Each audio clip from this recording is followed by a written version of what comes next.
Olá, boa noite. Boa noite. Papa Francisco convida fiéis a rezar pela paz na Ucrânia. Na meditação da catequese, Santo Padre ressalta os sonhos de São José. Organização para a Cooperação e Desenvolvimento Econômico inicia negociações sobre a adesão do Brasil à entidade. Eleições 2022. Jovens com 15 anos de idade já podem se dirigir aos cartórios eleitorais para fazer o título. Médicos comemoram resposta positiva ao tratamento e recuperação de Padre Eduardo Dougert, um dos pioneiros do movimento carismático. E carismáticos de todo o país se reencontram em evento na Canção Nova. É o Encontro Nacional de Formadores da Renovação Carismática Católica.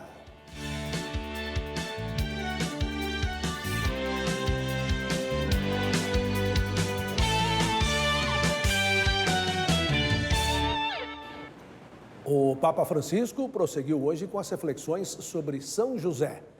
Ele tocou num tema especial, os sonhos do pai adotivo de Jesus. Nesta quarta-feira, dedicada à oração pela paz na Ucrânia, o pontífice reforçou o convite a viver intensamente este dia.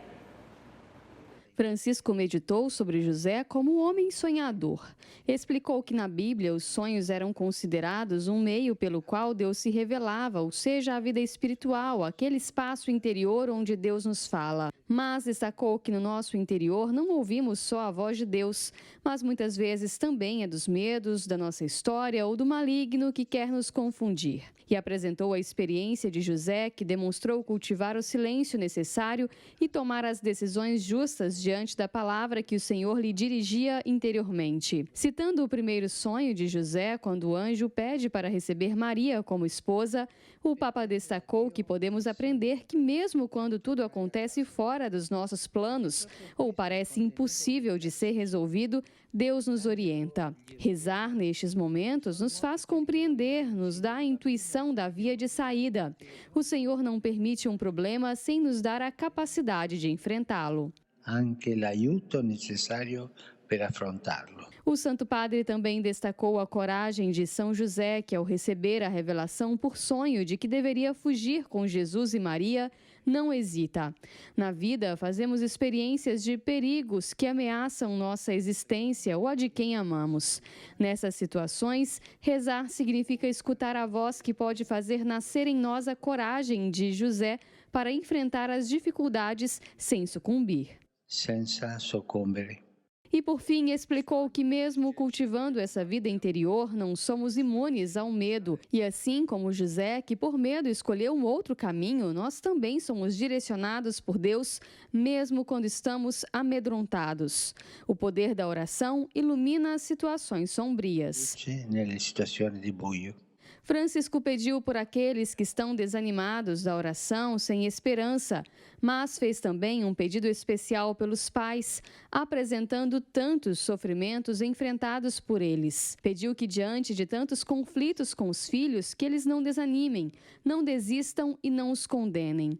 Neste ponto, recordou que quando era bispo em Buenos Aires e passava de ônibus diante de uma cadeia, se emocionava ao ver na fila da visita tantas mães. É a coragem de pais e mães que acompanham o filho sempre.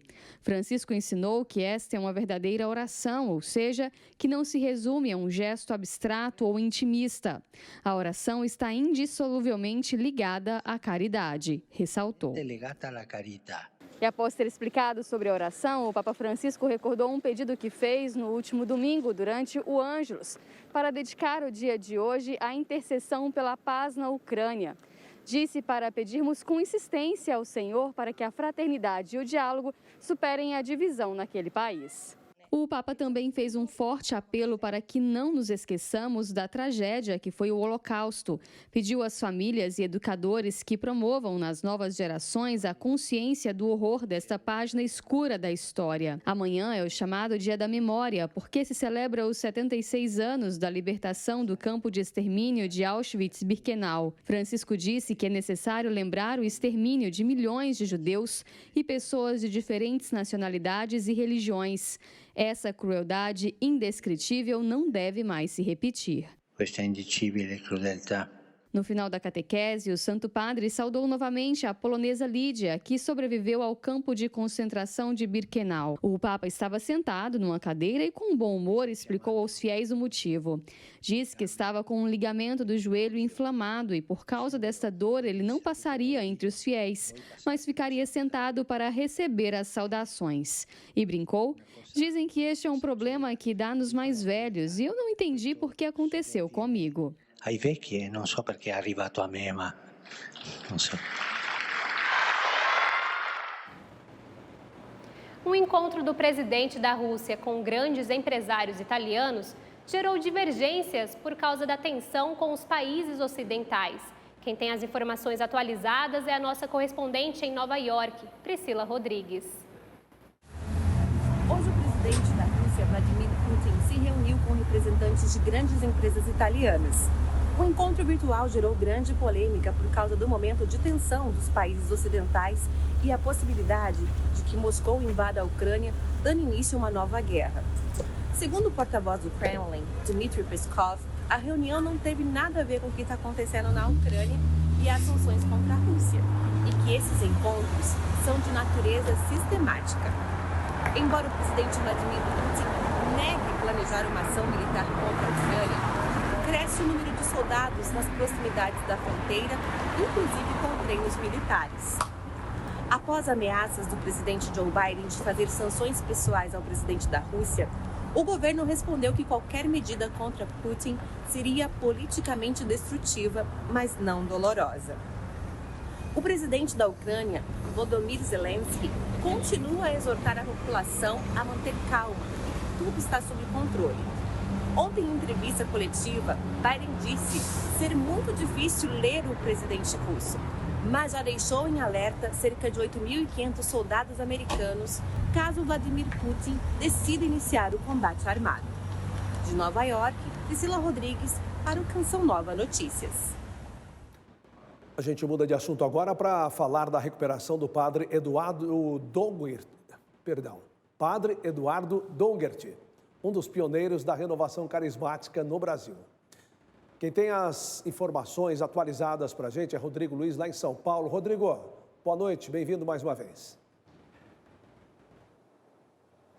Isso, Reinaldo, boa noite para você. E são notícias animadoras. Ele está respondendo positivamente aos remédios, graças a Deus. A Associação do Senhor Jesus divulgou hoje um boletim sobre a saúde de seu fundador e presidente, Padre Eduardo Dougert. Ele segue hospitalizado na unidade de terapia intensiva do Hospital Samaritano, em Campinas, interior paulista, por complicações da Covid-19.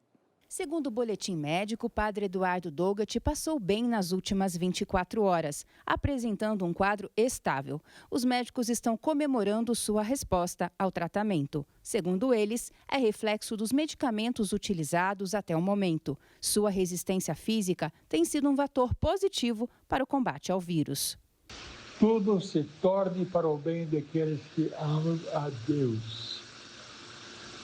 Existem podas para que possamos produzir mais frutos, porque o Espírito Santo penetra a profundeza de Deus, o Espírito Santo penetra a profundeza de nós, e Ele tem um plano magnífico para cada um de nós. Continuemos em oração pelo Padre Eduardo para que sua saúde se restabeleça e assim ele possa continuar sua missão de evangelizar. É isso aí, seguimos em oração, confiantes na recuperação do Padre Eduardo, que no sábado completa 81 anos. Obrigada, Rodrigo. Até já. De hoje até domingo, os membros e coordenadores da Renovação Carismática Católica estarão reunidos na Canção Nova para o Encontro Nacional de Formadores. O objetivo é unir o movimento em torno da Palavra de Deus, com orações e partilhas entre irmãos de todo o Brasil.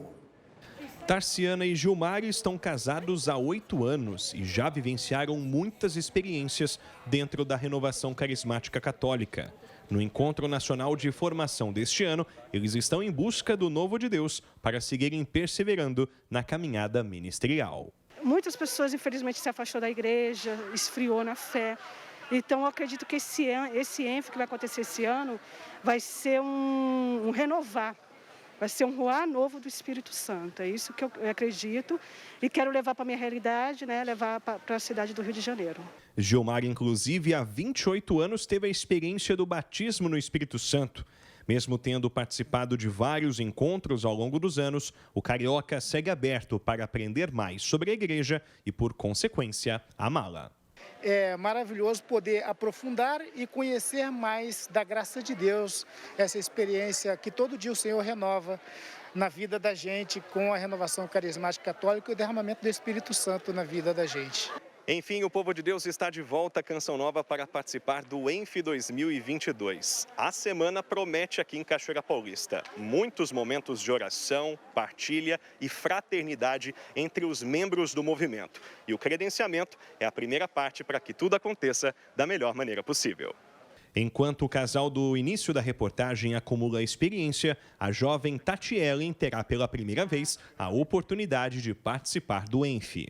Eu comecei como participante do grupo de oração, aí eu participei do Ministério de Intercessão e agora eu estou como coordenadora. Por isso que eu estou aqui participando dessa formação do ENF 2022. Há 2 anos que eu participo do grupo de oração e pretendo estar com uma experiência muito boa aqui para poder levar os servos do grupo de oração lá de Belo Horizonte. O grande reencontro carismático acontece até o próximo domingo na sede da Canção Nova. E a certeza é de que Deus vai falar com o povo reunido e com saudade do presencial. Que o Espírito Santo possa nos ajudar e formados pela palavra, formados por aquilo que a igreja nos ensina, nós somos convidados então a lançar as redes, a avançar para águas mais profundas. Voltamos com Canção Nova Notícias e já em conexão com Rodrigo Salles, que está em Brasília. Vamos lá, boa noite, Rodrigo. Boa noite, Yara. Boa noite, Reinaldo. Boa noite a você que nos acompanha aqui no Canção Nova Notícias. Ontem nós noticiamos um serviço do Banco Central de que seria possível consultar valores esquecidos. Porém, o acesso foi tanto que a autoridade monetária precisou interromper o funcionamento do sistema após enfrentar instabilidades geradas pelo grande volume de acessos. Em nota, o banco informou que está trabalhando para que o funcionamento seja normalizado o mais breve possível.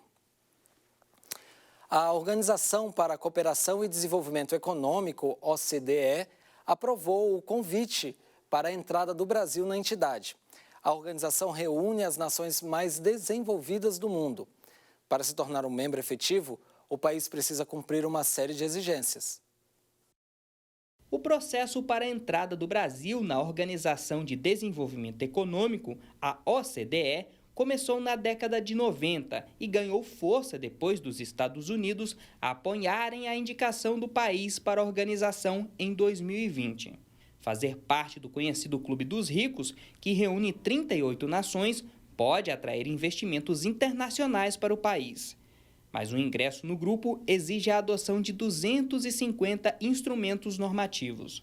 Nosso país não esperou o convite avançar em sua convergência, já tendo aderido a 103 dos 251 instrumentos normativos da OCDE, sendo 37 apenas na gestão do governo Bolsonaro. Também já participamos formalmente de mais de 30 comitês e grupos de trabalho da organização. O ministro das Relações Exteriores, Carlos Alberto Franco, destacou que a entrada do país na OCDE vai ajudar o Brasil a combater a corrupção e a adoção de práticas mais eficientes de gestão pública. É a ideia de que nós podemos participar desse fórum que trará a nós aqui a aderência a melhores práticas de governança, de combate à corrupção, de melhoria de políticas públicas e trará muitos benefícios também para a economia. O prazo para o Brasil cumprir os requisitos mínimos de ingresso na OCDE pode variar entre 2 e 5 anos. De acordo com o Ministério da Economia, o principal desafio do país será a realização de uma reforma tributária. Na volta do recesso parlamentar, a reforma será um dos principais temas discutidos no Congresso Nacional antes do início das eleições.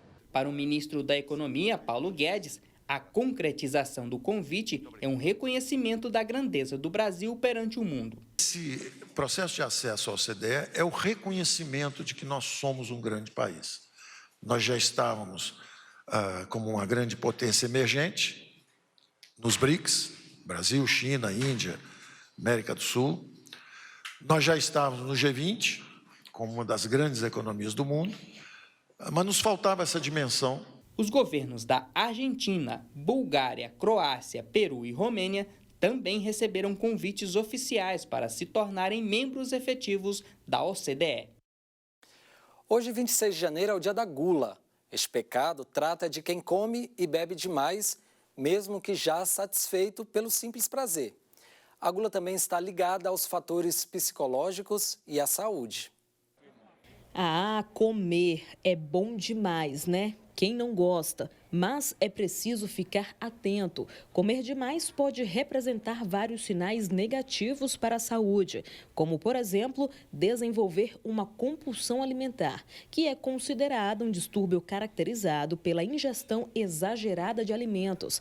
Essa ingestão ocorre mesmo sem a presença de fome ou necessidade física do alimento. O transtorno psicológico pode começar por vários motivos. A gente pode pensar no estresse, assim como os problemas emocionais podem também ser gatilho, né, para essas pessoas buscarem uma compulsão alimentar. Mostra para nós que é uma doença psíquica. E a vontade de comer sem parar também acende outro sinal vermelho na vida: problemas interiores. A gula é um dos 7 pecados capitais e está relacionada ao egoísmo humano, querer ter sempre mais e mais, não se contentando com o que já tem, uma forma de cobiça. O seminarista Tássio Oliveira explica que o pecado da gula pode trazer muitas consequências. É bom ressaltar que o vício da gula, ele, como um pecado capital, está gerando outros pecados. A compulsão alimentar tem cura, principalmente quando é identificada e tratada logo no início, mas sempre com o apoio de profissionais. E isso faz com que a pessoa tenha melhora na qualidade de vida. A gente precisa de um tratamento que é multidisciplinar e especializado, ou seja, com psicólogo, com psiquiatra, com nutricionista, com clínico geral, toda uma equipe que consiga auxiliar essas pessoas. Segundo a Organização Mundial da Saúde, cerca de 10 milhões de pessoas no Brasil sofrem com algum tipo de transtorno alimentar. E nesse 26 de janeiro, Dia da Gula, é importante refletir sobre os cuidados do corpo e da alma. Espiritualmente falando, nós sempre tratamos com a virtude da temperança. A virtude da temperança, ela vai então moderar realmente o homem nesse alimento, como ele vai se alimentar, com sobriedade, com moderação, sem exageros, para se manter realmente de modo harmônico e equilibrado. Uma última notícia: a Anvisa recebeu do Ministério da Saúde informações sobre a implementação do autoteste de diagnóstico de Covid-19. A agência informou que vai analisar as informações, mas que não existe prazo para uma resposta. Porém, acrescentou que a deliberação sobre a venda do autoteste deve sair o mais rápido possível. A gente fica por aqui, uma boa noite para vocês e até amanhã. 2022 é ano de eleições no Brasil. Jovens com 16 anos de idade que desejam participar ativamente do processo eleitoral este ano já podem fazer o título. Para tirar o título de eleitor, é preciso que o jovem complete 16 anos até o dia 2 de outubro, quando acontece o primeiro turno das eleições no país. Existem 2 formas de fazer o alistamento eleitoral. O primeiro é a internet. Para isso, é preciso fazer a solicitação no sistema TítuloNet no site do Tribunal Regional Eleitoral. Nesse caso, será necessário o preenchimento de dados em um formulário e anexar foto do documento de identidade. Já para quem tiver dificuldade com essa opção, é possível fazer de forma presencial em um cartório eleitoral do município onde mora e apresentar o documento de identidade com foto e um comprovante de endereço. O prazo para o jovem fazer o alistamento eleitoral e conseguir votar nessas eleições é o dia 4 de maio. De Belo Horizonte, Monize Amorim para o Canção Nova Notícias. Olha, agora a gente fala de um assunto interessante. Yara, como está a qualidade do seu sono? Você tem dormido bem? Olha, Reinaldo, no verão eu tenho mais dificuldade para pegar no sono. E você em casa? E é justo no verão, por causa do calor, que muita gente tem dificuldade para dormir mesmo. Por isso, fomos conversar com um especialista para orientar e dar dicas que nos ajudem a ter um sono mais tranquilo. A chegada do verão para uns é tempo de alegria, quebra de rotina, férias, festas, viagens. Mas para outros, o aumento nas temperaturas é o início de um problema que incomoda: a dificuldade para dormir. Porque o organismo ele tem um mecanismo de termorregulação que auxilia na redução da temperatura corporal, e isso vai ajudar tanto no início como na manutenção do sono. Tá? Então, assim, tanto as crianças como os idosos, eles acabam ficando mais prejudicados porque eles têm esse mecanismo termorregulatório prejudicado. Em 2016, pesquisadores holandeses revelaram que os distúrbios de sono cresceram 11% à medida que os termômetros subiam 1 grau Celsius em áreas externas. Este percentual chegou a 24% nos ambientes internos. Por isso, cuidar do ambiente é parte do processo de dormir. Tem um ambiente que seja um ambiente climatizado, isso vai auxiliar. O ventilador também auxilia, só sempre evitar que o ar fique diretamente em contato com o corpo, né? O brasileiro dorme em média de 7 a 8 horas todos os dias, mas a quantidade de horas dormidas não é o mais importante, segundo os médicos. Para eles, a qualidade do nosso sono é o que mais importa. E para isso, seguir algumas dicas pode ser fundamental para que no dia seguinte aquelas pessoas que estão com dificuldade neste período tenham a sensação de ter dormido com os anjos. Desde o momento que você acorda, a gente já tem que começar a preparar o seu sono para a noite. Isso é chamado de higiene do sono. Então, desde assim, do que você faz no período da manhã, então tomar sol no período da manhã, atividade física, alimentação que você tem durante a noite, evitar de ficar muito no celular à noite, televisão. Uma pesquisa feita em 13 países, incluindo o Brasil, mostrou que os brasileiros dão mais importância ao sono do que a dietas e exercícios físicos. Mesmo que atentos a isso, o estilo de vida pode levar 73% das pessoas a terem problemas relacionados ao sono. Mas para prevenir, nada de remédios. Se a pessoa tem insônia, tem uma dificuldade em iniciar o sono, ou mesmo na manutenção do sono, então se é aquela pessoa que pega no sono, mas no meio da noite ela acorda, é importante procurar um profissional para que tenha uma orientação do que vai ser melhor para essa pessoa fazer. Um chá, um copo d'água, um banho refrescante, meditação, oração. Cada um faz de um jeito. O importante é podermos dormir bem. Uma boa noite para você. Vamos agora à previsão do tempo. Podemos ver mais áreas de instabilidade pelo país. No norte, as pancadas de chuva são frequentes por toda a região. No decorrer do dia, o sol aparece, deixa o tempo abafado e à tarde chove forte. Vamos para o nordeste porque por lá a chuva se intensifica. A zona de convergência intertropical atua na costa norte da região, favorecendo a formação de nuvens de chuva. A nebulosidade atinge principalmente do Maranhão até o Rio Grande do Norte. Com o fenômeno vórtice ciclônico de altos níveis atuando próximo à costa da Bahia, nos próximos dias as condições são para chuva forte sobre o sul e leste baiano, inclusive Salvador. Do Nordeste, vamos para o Centro-Oeste. A instabilidade predomina de forma mais intensa sobre o leste do Mato Grosso e Goiás e Nordeste do Goiás. Em Cuiabá, os termômetros variam entre 24 e 31 graus. A frente fria avança sobre o sul do país, chove forte com grandes acumulados no Rio Grande do Sul, Santa Catarina e interior do Paraná. Mínima de 19 graus em Curitiba, 25 graus em Florianópolis e 21 graus em Porto Alegre. Agora vamos conferir como ficará a nossa região. Aqui no Sudeste, a instabilidade predomina em São Paulo e em Minas Gerais, onde pode chover forte nos períodos da tarde e noite. O sol vai deixar o tempo firme apenas no norte do Rio de Janeiro e também no Espírito Santo. As máximas podem atingir em Vitória 35 graus e 40 graus no Rio de Janeiro. Já em Belo Horizonte, mínima de 18 graus e em São Paulo, mínima de 21 graus. Vamos conferir as temperaturas de algumas cidades daqui do Vale do Paraíba. Cachoeira Paulista pode atingir máxima de 36 graus e mínima de 22 graus. Aparecida, máxima de 36 e mínima de 21 graus. Vamos aqui também Taubaté, 35 graus, máxima e mínima de 21 graus. Reinaldo.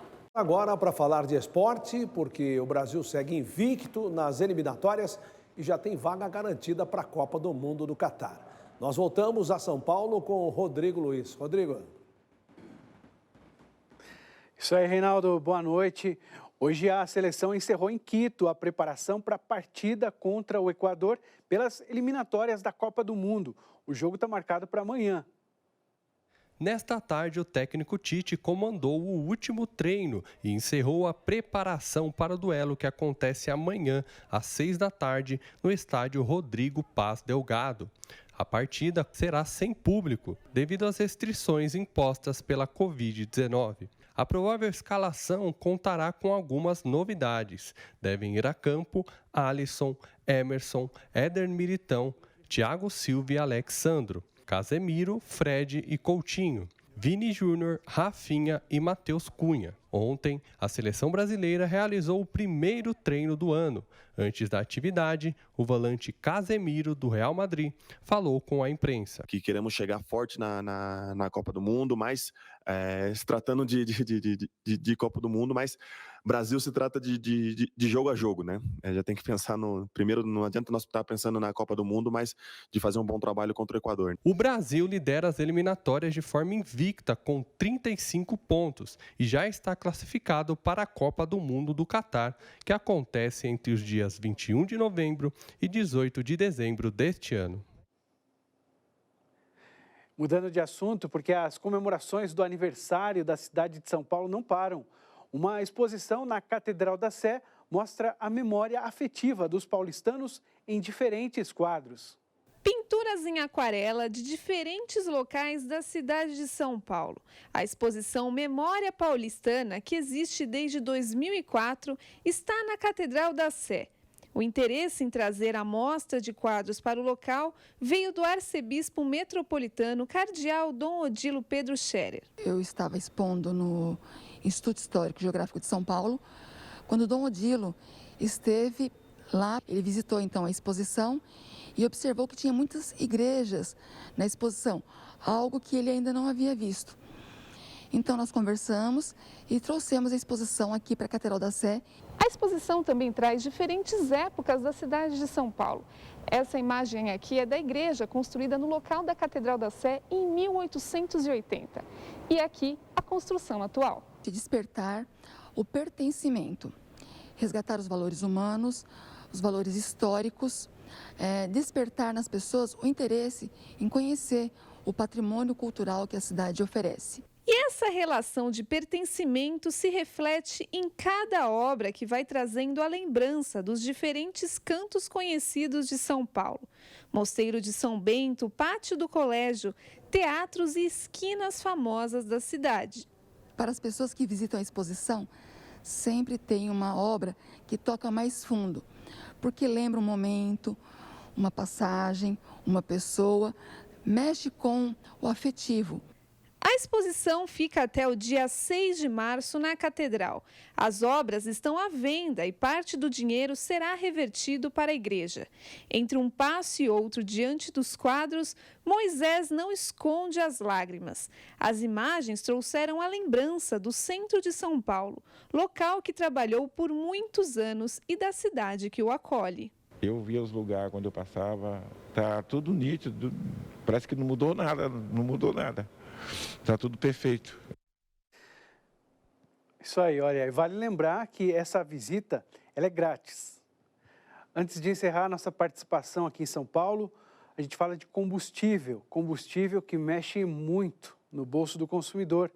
Por meio de uma carta divulgada agora à tarde, a maioria dos governadores decidiu prorrogar por 60 dias o congelamento do ICMS sobre os combustíveis, que é o imposto sobre circulação de mercadorias e serviços.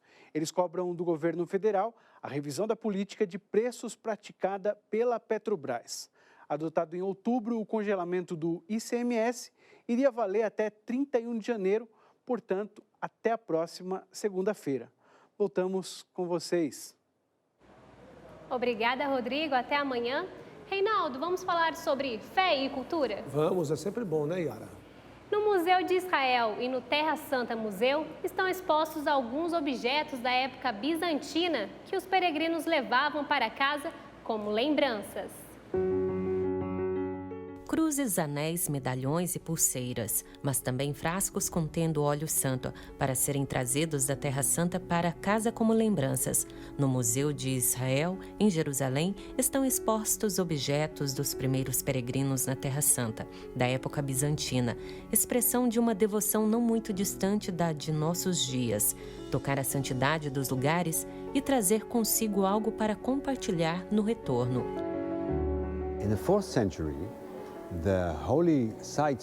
no quarto século, os lugares santos foram redescobertos. Isso deu início ao enorme fluxo de peregrinos que visitavam esses lugares, um após o outro. E, curiosamente, faziam o que fazemos hoje também.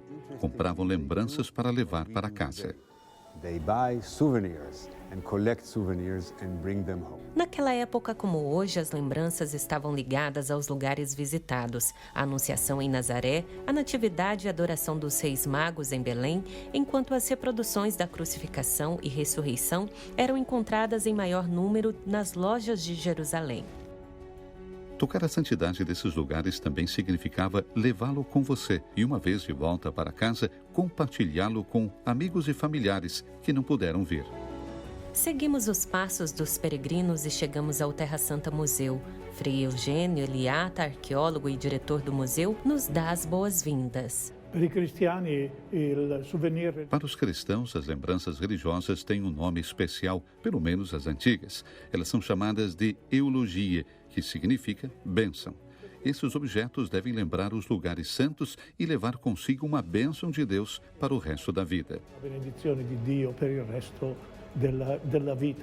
Nos frascos, ontem como hoje, os fiéis recolhem o azeite das lamparinas que ardem nos lugares santos. Nesse caso, é um frasco encontrado em Jerusalém. Representado está o Monte Calvário e no Monte Calvário uma cruz principal, que é a cruz de Jesus, e duas cruzes nas laterais, que são aquelas que, segundo o Evangelho, os ladrões foram crucificados com Jesus no mesmo dia. Esta é uma representação muito típica, própria de Jerusalém. Muito típica própria de Jerusalém. O museu também tem uma peça especial doada por um colecionador particular, um molde para fazer os frascos, também encontrado em Jerusalém. De um lado, a representação do profeta Daniel entre os leões. Por outro lado, o patriarca Abraão é retratado enquanto se prepara para oferecer seu filho Isaque como sacrifício no Monte Moriá. Para os cristãos, o Monte Moriá é o mesmo que o Monte Calvário, porque o sacrifício de Isaque lembra o sacrifício de Jesus. Del sacrifício de Jesus. Enquanto aguarda o retorno dos peregrinos, o museu está sendo renovado e ampliado, e estas peças vão encontrar o seu lugar numa nova sala que será dedicada aos objetos votivos. E com esta reportagem da Terra Santa, a gente encerra a edição de hoje do Canção Nova Notícias. As notícias sobre a igreja, o Brasil e o mundo, você também confere no nosso Instagram. Acesse lá, @CN Notícias. Assista em instantes, às 8 horas, a transmissão da Santa Missa do Clube da Evangelização, direto do Santuário do Pai das Misericórdias. A gente se vê amanhã. Uma ótima noite. Boa noite e até amanhã.